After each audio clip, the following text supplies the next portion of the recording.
Hi guys, welcome to விஷோ info. Rasgulla recipe எப்படி செய்கிறதுன்னு பார்க்கலாங்க. வீடியோக்குள்ளே போகிறதுக்கு முன்னாடி நீங்கள் இன்னும் நம்ம சேனலை சப்ஸ்கிரைப் பண்ணுறேன்னா சப்ஸ்கிரைப் பண்ணுங்கள். அப்படியே பக்கத்தில் இருக்கிற பெல் ஐக்கானை கிளிக் பண்ணுங்கள். அப்போ தான் நான் போஸ்ட் பண்ணுற வீடியோ எல்லாத்தையும் நீங்கள் உடனே பார்க்கலாம். வீடியோக்குள்ளே போகலாங்க. ரசகுல்லா செய்ய போகிறேங்க. 1 லிட்ரு பால் வந்து எடுத்து வச்சுருக்கேன். இப்போ இதை நல்லா காய்ச்சிக்கலாங்க. பேக்கெட் பாலாக இருந்தாலும் சரி, பசும்பால், எருமைப்பால் எதாக இருந்தாலும் சரிங்க. இப்போ நான் வந்து பேக்கெட் பால் எடுத்துருக்கேங்க. இப்போ இதை காய்ச்சிக்கலாங்க. 1 லிட்ரு எடுத்துருக்கேங்க. ரசகுல்லாக்காக நாம் காய்ச்சின பால் நல்லா பொங்கிடுச்சுங்க. இப்போ அடுப்பை ஆஃப் பண்ணிடலாங்க. ஒரு ஹாஃப் சைஸ் லெமன் எடுத்து வச்சுருக்கேங்க. அது வந்து ஒரு 2 டீஸ்பூன் இருக்குங்க. அதை இப்போ இதில் சேர்த்துக்கலாங்க. ரசகுல்லா செய்கிறதுக்கு பாலை முறிக்கணுங்க. அதுக்காக தான் நான் இப்படி லெமன் ஜூஸை ஊற்றிருக்கேங்க. சீடு இல்லாமல் பார்த்துக்கோங்க. சீடு இருந்தால் நல்லா இருக்காதுங்க நம்ம ஸ்வீட்டு. இப்போ லெமன் ஊற்றியாச்சுங்களா. இப்போ இப்படியே மெல்ல கிளறி விட்டோம்னா பால் முறிஞ்சிருங்க. பாருங்கள், இந்த மாதிரி நல்லா மிக்ஸ் பண்ணிகிட்டே இருக்கணும். அந்த சூட்லேயே பால் பொங்கின உடனே நீங்கள் இதை செஞ்சிடலாங்க. மெல்ல மிக்ஸ் பண்ணோம்னா அப்படியே பால் திரிஞ்சு தண்ணி தனியாக, பாலில் இருக்கிற தண்ணி தனியாக, பாலில் இருக்கிற திக்காக இருக்கிறது தனியாக வருங்க. திக்காக இருக்கிறது தான் பன்னீர்னு சொல்லுவோம். அதை வச்சு தாங்க இப்போ நம்ம ரசகுல்லா செய்ய போகிறோம். இப்போ இது நல்லா மிக்ஸ் பண்ணிக்கலாங்க. 1 நிமிஷம் டைம் விடலாங்க. அப்போ தான் பால் முறிஞ்சு கரெக்டாக வரும். பாருங்கள், இப்போவே உங்களுக்கு தெரியும். பார்த்தீங்களா? இந்த மாதிரி 1 நிமிஷம் கழித்து பார்க்கலாங்க. அப்போ தான் கரெக்டாக பன்னீர் செய்ய ஏதுவாக இருக்கும். 10 மினிட்ஸில் பால் தனியாக, அந்த பன்னீர் தனியாக வந்துடுச்சுங்க. இப்போ இதை நம்ம ஃபில்ட்ரு பண்ணிக்கலாங்க. பாருங்கள், இந்த மாதிரி ஒரு ஒயிட் கிளாத் எடுத்திருக்கேன். அதுக்கு அடியில் இந்த மாதிரி ஃபில்ட்ரு வச்சுருக்கேன். கீழே ஒரு பாத்திரம் வச்சுருக்கேங்க. இந்த பாத்திரத்து இதில் அப்படியே டைரெக்டாக பன்னீர் இறங்கிரும். அதனால் நம்ம ஒரு கிளாத்து போட்டு கரெக்டாக ஃபில்ட்ரு பண்ணி எடுத்துக்கலாங்க. இப்போ ஃபில்ட்ரு பண்ணிக்கலாங்க. இப்போ பாருங்க, ஃபில்ட்ரு பண்ணிக்கலாம்.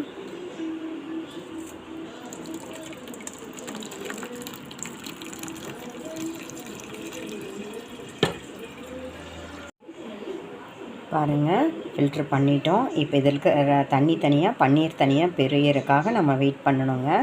அதுக்கப்புறம் இந்த தண்ணி ஃபுல்லாக இறங்கினதுக்கப்புறம் மறுபடியும் கூல் வாட்ரு போட்டு பன்னீரை நல்லா அலசி எடுத்துக்கணுங்க. ஏன்னு கேட்டிங்கன்னா, நம்ம சேர்த்த லெமன் பன்னீர் பால்லேருந்து பன்னீர் பிரியறதுக்காக லெமன் சேர்த்தா தான் நம்மளால் பன்னீரை எடுக்க முடியும்.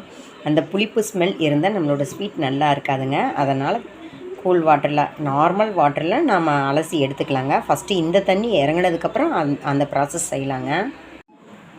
பாருங்கள், பால்லேருந்து பன்னீரை சூப்பராக பிரித்து எடுத்துட்டோம். இப்போ வந்து வெறும் தண்ணியை ஊற்றியும் அந்த புளிப்பு போகிறக்காக அலசிட்டோங்க. இது கொஞ்ச நேரம் அப்படியே கட்டி தொங்க விட்டுறலாங்க. அப்போ தான் இதில் இருக்கிற தண்ணி ஃபுல்லாக இறங்கிடுங்க. அதுக்கப்புறம் பார்க்கலாங்க. ஒரு 1/2 hour கழித்து பார்க்கலாங்க. அந்த பாலை முறிக்கும்போது பன்னீர் வந்துருச்சு. அது நம்ம வந்து அந்த தண்ணி இருத்துறதுக்காக ரெடி பண்ணி வச்சுருக்கோம். இப்போ அதிலேருந்து வந்த தண்ணியை வந்து வாட்டர்னு சொல்லுவோம். இதில் நிறைய சத்துக்கள் இருக்குங்க. இது தயிர் சாதம் சாப்பிடும்போது கூட மிக்ஸ் பண்ணி சாப்பிட்டுக்கலாம். அந்த புளிப்பு சுவை பிடிக்கும் அப்படின்னா நீங்கள் சேர்த்திக்கலாங்க. அப்படியெல்லாம் வேணாம்னு நினச்சிங்கன்னா குருமா, குழம்பெல்லாம் செய்யும்போது இந்த தண்ணி யூஸ் பண்ணிக்கலாங்க. எனக்கு எதுவுமே வேணான்னா இதை நீங்கள் கீழே ஊற்றிடலாங்க.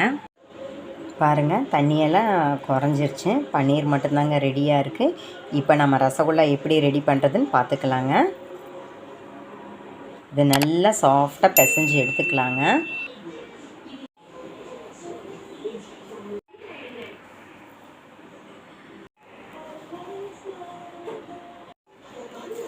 பாருங்கள், அந்த துணியில் ஃபில்ட்ரு பண்ணி வச்சுருந்தோம். அதிலேருந்து பிளேட்டுக்கு மாற்றிட்டேங்க. இந்த பன்னீரை வந்து நல்லா சாஃப்டாக பிசைஞ்சிக்கலாங்க.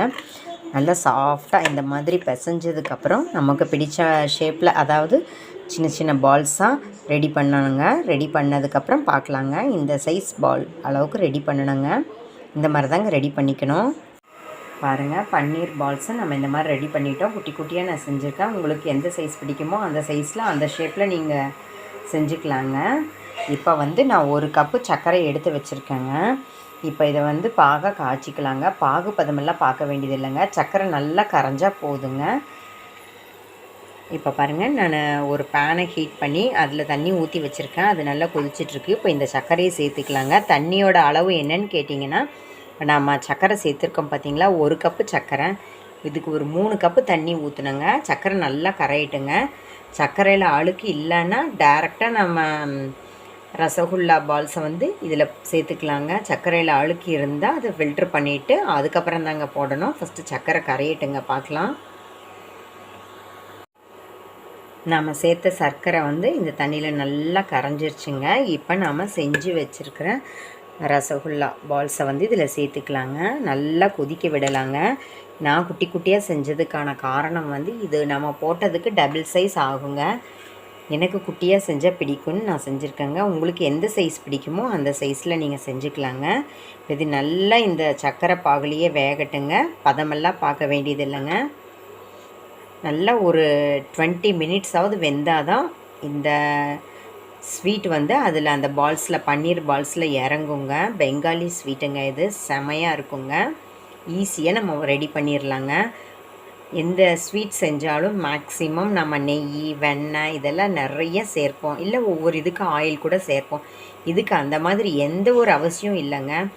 இதை பண்ணுறதே ரொம்ப சீக்கிரமாக பண்ணிடலாங்க. இந்த ரெசிபி பண்ண பன்னீர் சீக்கிரம் ரெடி பண்ணிடலாங்க. ஆனால் அந்த பன்னீர்லேருந்து அந்த வேவ் வாட்டர் பிரியும் பார்த்தீங்களா, அந்த டைம் தாங்க ஜாஸ்தி ஆகும்.